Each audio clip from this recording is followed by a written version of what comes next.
Öksürük solunum yollarının korunmasında etkili doğal bir reflekstir. Yabancı cisimleri, balgamı, istenmeyen parçacıkları uzaklaştırmak için gereklidir. Çocuklarda öksürüğün en sık nedeni viral üst solunum yolu enfeksiyonlarıdır.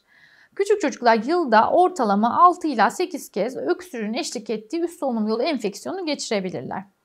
Öksürük 4 haftadan kısa sürüyorsa, nezle, grip gibi bir durumla başlamışsa, çocuğun muayenesinde önemli bir sorun ya da eşlik eden başka bir hastalık yoksa çok da ayrıntılı tetkik edilmesi gerekmiyor. Ancak çocuğun günlük hayatını olumsuz etkileyen ve bir ayı geçen inatçı öksürüklerin mutlaka araştırılması gerekiyor.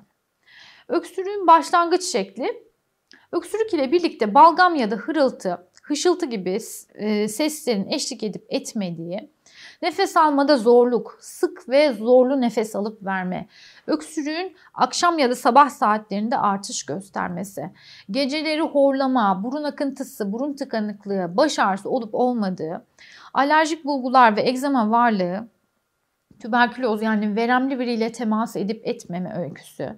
Yine evde sigara kullanımı önemli bir etmen. Çocuğun yanında içilmese dahi dışarıda, balkonda ya da ev dışında içilse dahi evde sigara içen birinin varlığı çocuğun öksürmesi için bir neden. Yine çocukta kilo kaybı, büyümenin duraksaması, beslenme güçlüğü varsa öksürüğün araştırılması gerekiyor.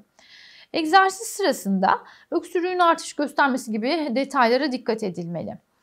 Bir aydan uzun süren öksürüklerde altta yatabilecek kronik kalp ve akciğer hastalıkları, astım, bronşit, yabancı cisim aspirasyonu, reflü, bağışıklık sistemi sorunları gibi hastalıkların ayrıntılı araştırılması gerekiyor.